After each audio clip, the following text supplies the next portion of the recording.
Can we talk about Donald Trump's turn away from the Kremlin and what is China's goal in inviting Donald Trump and Vladimir Putin? This and other topics we will discuss right now. My name is Irina Uzlova, and today with us is Yuri Rashkin, TV host of YouTube channel Rashkin Report and Rashkin Report in English.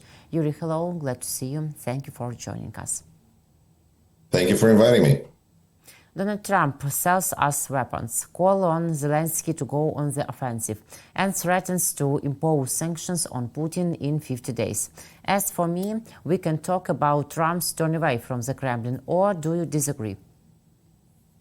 I think that there's something in there for everybody because Donald Trump really went in a different direction than many people anticipated, and he is willing to sell arms to Ukraine, which is a notable difference, in course, because we're talking first about Biden administration, which helped at no cost to Ukraine, while people were suggesting somehow that Lend-Lease was going to be a better option, which means to lend Ukraine money, weapons, those kinds of things. And we kind of passed that and went straight into, oh, Europe is going to pay for the whole thing. This is not costing American taxpayers anything. Which is the same isolationist logic we heard, now and, in 1930s when they were opposed to helping Great Britain. And only as a Lend-Lease, they were able to support it. In this case, we have wealthier countries in Europe that are willing to invest their money to get weapons for Ukraine. And what gives me the most hope is that we're actually are not relying on Donald Trump to do anything, because this is going to be the case where the weapons are actually going to be European weapons that are going to be shifted to Ukraine, and then the United States, hopefully soon, will replenish those reserves that Europe has. If this sounds familiar to some people, because this is what was happening during the Biden administration with the United States, when we would send things from our reserves and then would replenish our reserves back with a new and more sophisticated weaponry, yes, but now the United States is no longer a leader. We are now more of a supplier. And whoever is willing to pay us, that's what we care about now the most. Because I believe it's my impression that in the MAGA movement, morality is replaced with profit. And since Donald Trump is the one who determines what America first and what MAGA is, then apparently that's how it works. And if we can make money on this, then that's good. And if this is not costing us money, then it's even better. And on that level, seeing that Donald Trump has made a big step towards being open to make money from Ukraine, whether it's through rare earth minerals, whether it's through weapons, whether it's through Europe, this is all good, potentially productive conversation, especially when Donald Trump doesn't have to do anything but say yes. On the other hand, he gave Putin what Putin wanted, because it really looks like Donald Trump is not willing to exercise any measure of control or strength or influence over Putin. And basically whatever Putin says, that's what Donald Trump says is his plan. Reminds me a little bit of somebody who's following their dog and says, the dog rolls over and the person says, roll over, and the dog wags his tail and the person says, wag your tail. So it's a little bit kind of in reverse of what's happening. But nonetheless, Putin said on July 3rd that he was going to take 60 days. And 10 days later, Donald Trump is willing to give him only 50 days and not a day more. That seems to be the approach that Donald Trump is taking. Now, it also appears to be a very important statement from the point of view of stopping the sanctions train, because the sanctions bill that's being moved forward by 85 senators, starting with Senator Blumenthal. I could mention Lindsey Graham, but I really don't want to. And that the bill has now become as mute and useless as it was pretty much designed to be. Because when it was first put together, it seemed like maybe Donald Trump will like the idea of 500% tariffs on India and China, effectively, if they continue to do business with Russia. Well, over time, it turned out that the relations with China were far more vulnerable and important than to be crushed under 500% tariffs, no matter what the situation is, because, there's a matter of national interest to the United States, and pretty much nobody was supporting this. When you talk to when polling was done, most Americans were opposed to this bill because it seemed like either they were opposed to being involved and putting pressure and anything that starts World War III, according to Trump supporters, but also Democrats because they didn't see this as a good, prudent bill because 500% is not a solution; it's a threat. But we saw that Donald Trump was only willing to support it if he had full control. And we even had this interesting dynamic developing where the angrier Donald Trump was getting at Vladimir Putin because Vladimir Putin is totally making fun and trolling Trump, the more senators were willing to give Donald Trump levers of control over the sanctions because if he loves Putin, well, then there's no controllers. But if he hates Putin, well then, take all the tools. Except that the whole bill is really not needed because Trump already has all the tools he needs from the other law from Biden that he actually extended a couple of months ago on sanctions and the special danger that Russia represents for the United States national security. So it's not even needed. But by making a statement about 50 days, it put a death knell into that bill because now they're just going to wait until 50 days are up because Donald Trump said something about secondary tariffs, and then he said things like, well, you know what it means, like if you know, then you know, and 100% or something like that. And apparently that was good enough for Senate to say, oh, we're done here. Oh, apparently president's taking charge of the situation. Great. We're out of here. So that, I guess, is a reason for the statement about 50 days because it put the end to talk about sanctions.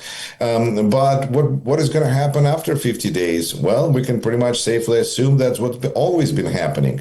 And that really is probably the best thing about the 50-day announcement because it actually gives us some level of predictability and understanding of where we're headed in the future. Because one of the worst and most dangerous things about Trump administration is the lack of certainty in which it operates. Maybe we'll put you this tariff, maybe that tariff. I don't know. It depends on what we'll feel like tomorrow.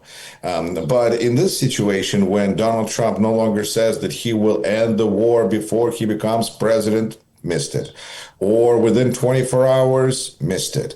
Or within 2 weeks, missed it. Or within 30 days, whatever, 100 days, whatever. Now we know we have 50 days, less than that now, for Putin to do what he's going to do, for Ukraine to do what it's going to do, for Ukraine's allies to do what they're going to do, and for China and North Korea to do what they're going to do. Because the one thing we don't have to worry about doing much of anything is Donald Trump. Because Donald Trump has ceded American leadership to anybody who cares, because he doesn't. He is mostly busy right now fighting the Epstein file, the catastrophe that is engulfing his administration. And it is only important to, really to point out that it really seems like the kind of compromise that Kremlin would use on a politician in the West who was trying to go with policies that were unfriendly to Kremlin. So I think that this whole, what it brings me to is this. We know that so much evil in this world would disappear and decrease and vanish if there was a different regime in Moscow, the one that was more interested in fixing its own problems rather than attacking neighbors, whether it is war or whether it's terrorists, whether it's buying politicians, all of that stuff. But gradually, we come to that realization. And right now, it appears that perhaps Donald Trump is coming to that realization as well, because he should understand that the Epstein files are being thrown up into the flames, first of all, by who? Elon Musk.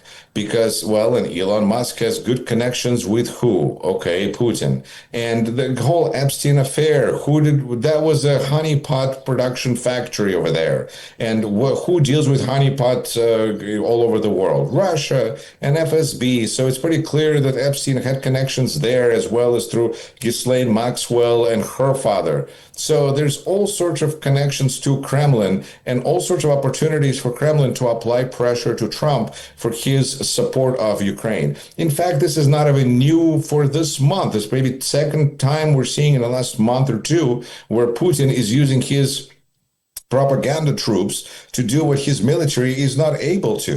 The same way that he defended Iran's regime by having, Donald Trump take charge of the situation and say that supposedly everything is fine here, nothing to see here.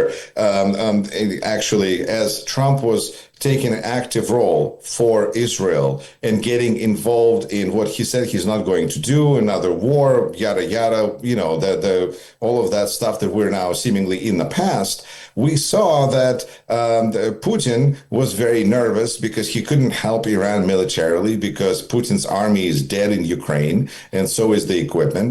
But he's got Tucker Carlson, he's got Marjorie Taylor Greene and others, both in the speaking and in politicking realm that were working overtime to stop United States from attacking Iran and ending the attack on Iran as quickly as possible in order to assist Kremlin, as far as I can see, because I think this is just another front that Kremlin uses. So in this instance, when they're not able to defeat Ukraine on the battlefield, they are trying to battle Ukraine and anybody who is looking to help Ukraine, including Donald Trump. And if Russian propaganda is starting to say that, things with Donald Trump are not going to work out, I think that's just a reflection of what they understood from the beginning, that they're not going to stop the war. Trump is not going to stop being Trump. And eventually this whole thing is just not going to work out.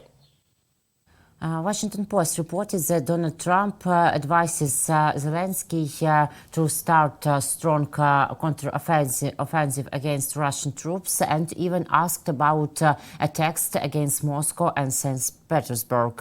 And Caroline Leavitt, a press secretary of the White House, agreed that Trump asked about it, but then Trump next day told that he didn't give advice to Zelensky to strike Moscow now. What should we understand about such advices from Donald Trump to Vladimir Zelensky?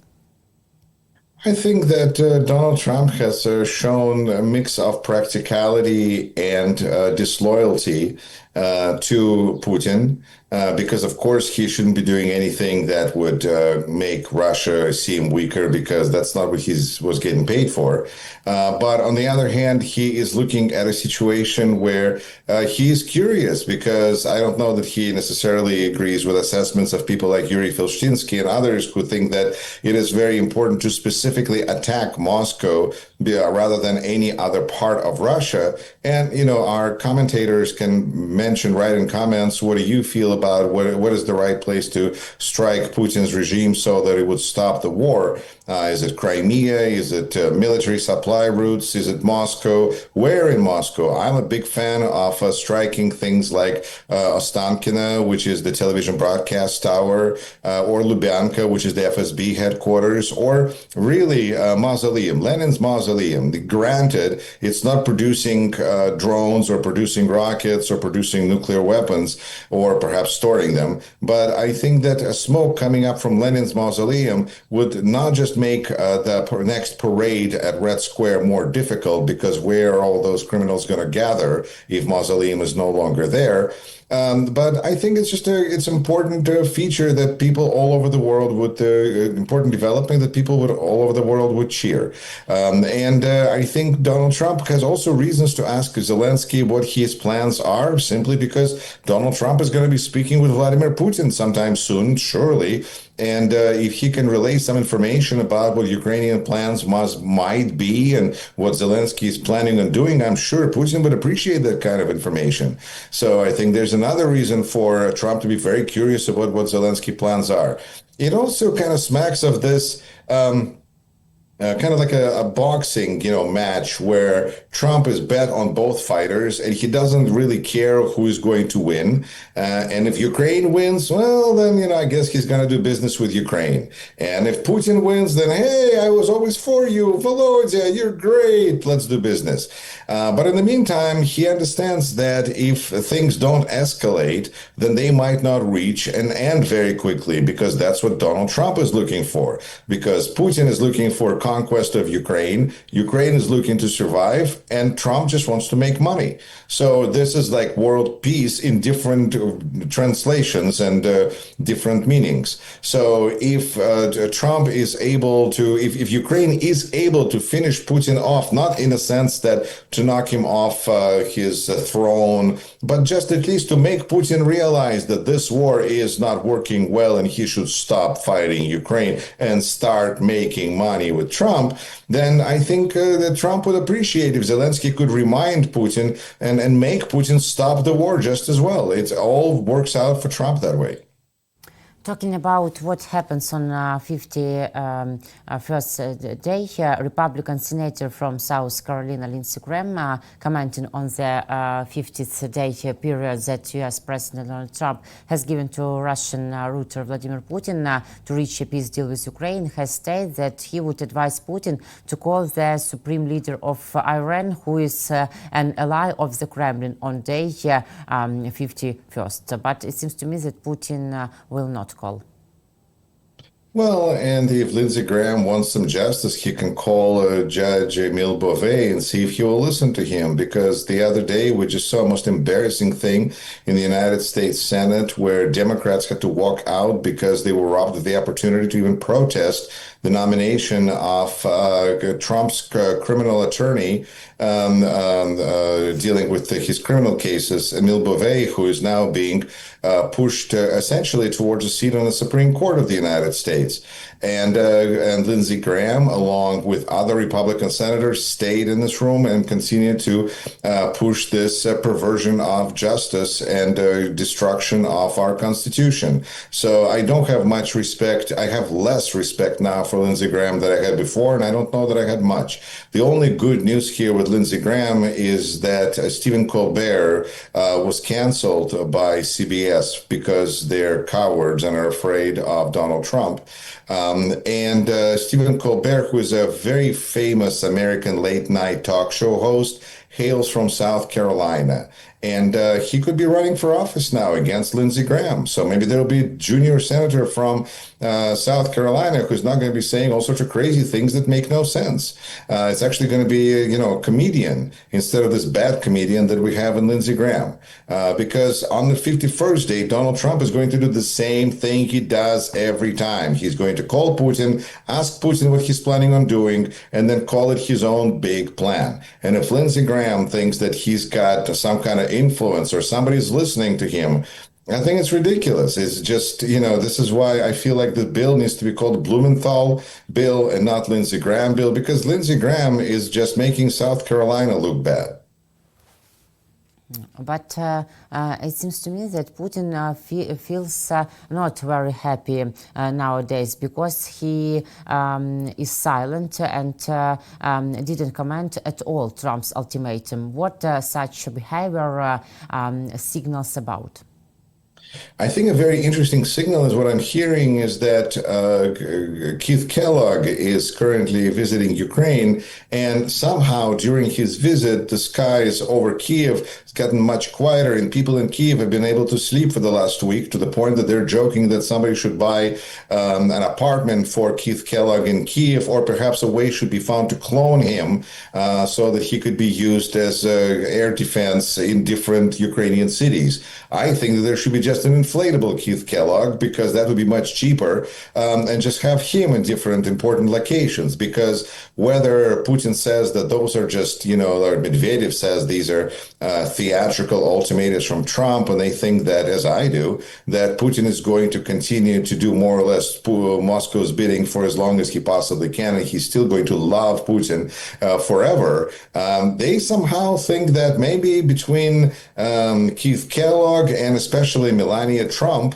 who managed to turn in the entire Russian army the other day, it's maybe not a good idea to attack Ukraine when somebody could tell Trump about it. because we know what happened with Melania Trump, who Trump came home and said, "Hey, honey, I had a good conversation with Putin," and Melania said, "Well, yeah, but he's still bombing Ukrainian cities." Now, maybe it's because she is just, I don't know, doesn't like Trump or tries to find a way to kind of poke him, or maybe this is a way for, I'm sure it was a huge relief for everybody in the intelligence industry in the United States, because it wasn't Tulsi Gabbard, it wasn't Director of CIA John Radcliffe, or anybody who told Donald Trump bad, unpleasant, terrible news about Putin, because we know Donald Trump doesn't like hearing bad news about Putin. It was Melania Trump. Well, what can we do with Melania Trump? I suppose she could be deported, so I suppose she should be careful, because the kinds of things she says to, everybody else in Trump's surrounding has been vetted, and except for her, it seems. So I wonder what head of HR in the White House is thinking about, who could be find a replacement for the First Lady, so that they wouldn't tell Trump about what things are happening out into the real world, because the rest of the people are willing to say whatever Trump wants them to say. 2 plus 2 equals 47 today. Absolutely, that's what it is. And until then, I think it's good to have Keith Kellogg, because he is, interestingly, in comparison with Stephen Witkoff, who is showing kind of a really collapse of Trump's foreign policy, because sending Witkoff to Russia turned out to be a useless bunch of time. Like Trump said, Putin is feeding us a lot of bullshit, but there's nothing really happening. So the Witkoff disappeared. Incidentally, Witkoff disappeared also from Middle East. I'm presuming because Trump is going to do what Israel is going to do, and Witkoff is really just kind of bothering people at that point. So he's probably back to playing golf with Trump.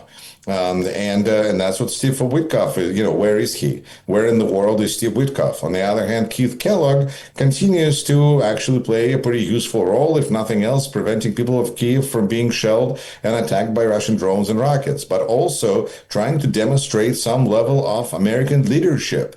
Because if Trump's ideas that were fed to him by Putin, it seems, were going to work out, Ukraine would have surrendered by now. European allies would have said, "Trump, whatever we want, we were not going to help Ukraine if you don't want us to. Everything's fine." And then Keith Kellogg is not needed, and Steve Witkoff can just arrange vacations or something, joint vacations for Putin and Trump. But it turned out that Witkoff is not needed. Keith Kellogg ends up playing a fairly valuable role now, and Trump is being compared to Biden. And I just think it's important to say that Biden would have done this differently. Biden would have done this better.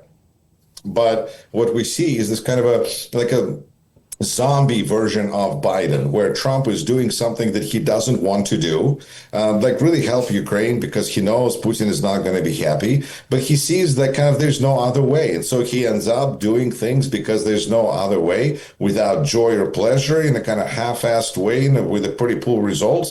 Luckily, Europe just needs his okay to do the rest of the work. But he still ends up following the route of Biden, because there seems to be no other choice of dealing with Putin. China leader Xi Jinping wants to invite Putin and Trump to a summit in Beijing, and the Kremlin leader has already accepted this invitation. Will Trump go? And what is Xi Jinping's goal in the meeting, in your opinion?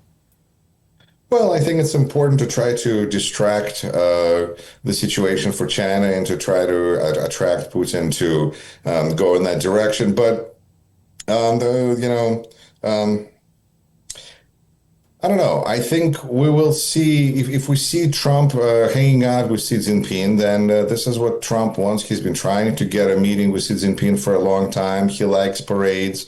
Those kinds of things are important. And who knows, if Putin is feeling lonely, maybe he's going to call Zelensky. We know that when Xi Jinping came to Red Square for May 9th celebration, and Trump was feeling so lonely and left out, that he called Zelensky. Maybe in this situation, there'll be something different, and Putin will think that maybe he should do something different. The United States and China have their own relationship that they need to sort out. This is where the conversation about 500% tariffs lose all sorts of meaning. because China and the United States would like to actually coexist, and it seems like Trump wanted to create a crisis, then Trump wants to solve a crisis, and Trump wants to look amazing because he solved the crisis. Whether that's actually going to be allowed, we know that. Rolling out red carpet and doing certain things for Trump can lead to certain results. So I'm sure we will see some amazing, I don't know, drone shows in the shape of President of the United States and all sorts of amazing things that they will try to do. But it's also important to then acknowledge what Europeans have done with NATO, where they were honoring Trump as practically Daddy Trump, the king of NATO. But when he left, they went back to business as usual, which is supporting Ukraine because they have no other choice, because that's their defense and their national security depends on it. So in this situation, Trump and Xi Jinping can have a good meeting, and Putin will feel left out. But in the end, Trump's words are just words, and China is going to proceed with the direction it's going. So it's hard to imagine that anything substantial will be accomplished there, except for we know that Trump is looking to constantly get together with strong men and divide the world. And that only works so far as these great powers have the power to influence.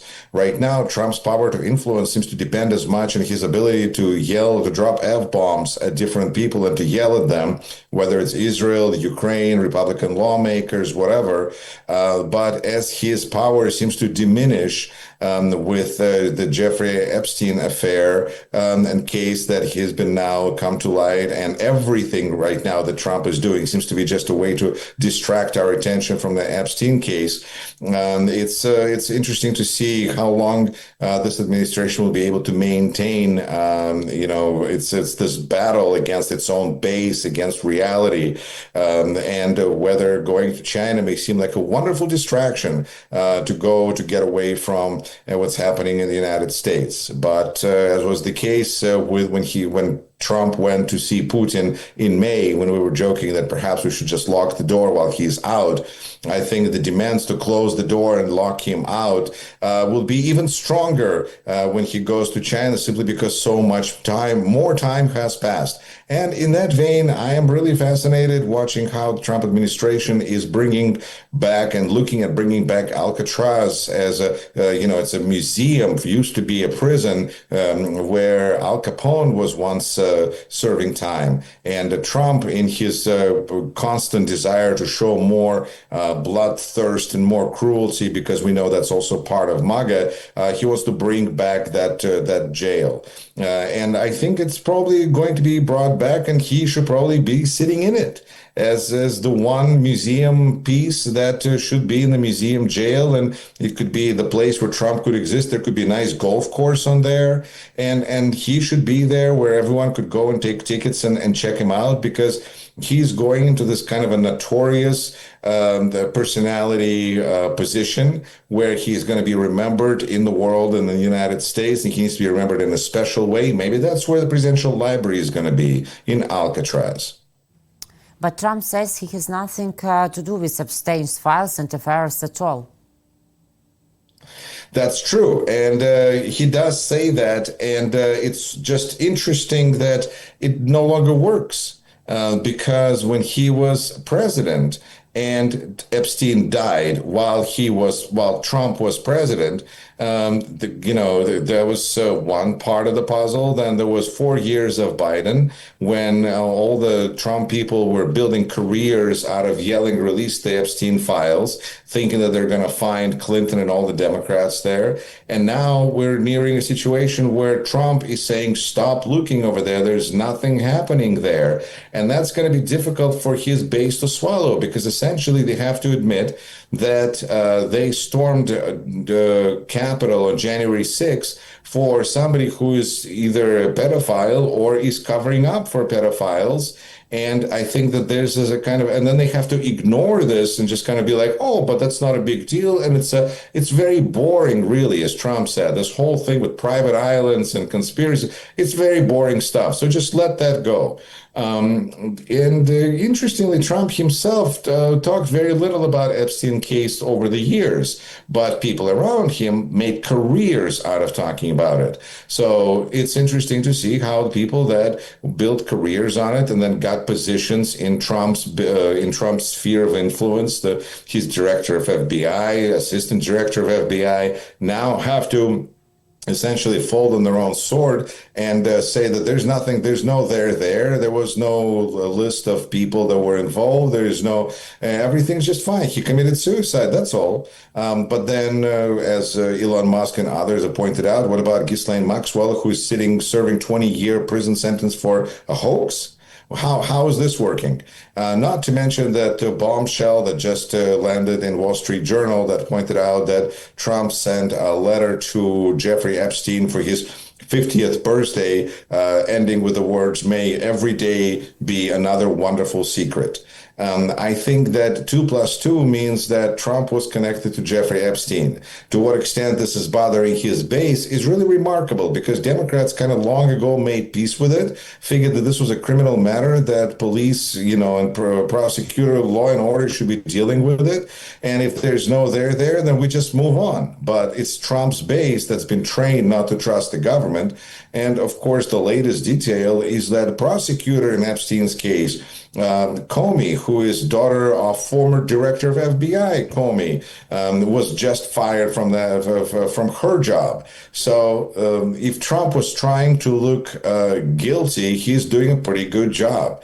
And all of this, with his panicking statements about how he has nothing to do with it, well, nobody says, actually, there's no proof that he's doing anything with it other than he was friends with the guy, and now he's refusing to release the uncovered information. And Democrats who realize they missed the biggest story by a mile, being concerned about like laws and stuff, while this case was the real deal, are now using every opportunity to vote, idea to open all the Epstein files for the public. And now Republicans having a mad dash, find a way to wiggle out of this, because either they're with their MAGA movement or they're with the president. It's a very difficult position for the Republican Party to find itself in. And of course, Trump is using his usual, I'm going to create reality as I see it. And if there's nothing there, then if I say 2 plus 2 equals, there is no Jeffrey Epstein, he never existed, all the good Trump supporters are supposed to say that's exactly what happened. And we see that the closer they are to Trump, the more their paycheck depends on them saying it, the more they're really willing to agree with whatever Trump says. Yuri, thank you very much for this conversation, for your time and your opinion. See you next week. Take care. Thank you and take care. Yuri Rashkin, TV host of YouTube channel Rashkin Report and Rashkin Report in English. My name is Irina Uzlova. Thank you guys for watching us and joining us. Subscribe to our YouTube channels, please, and see you next week.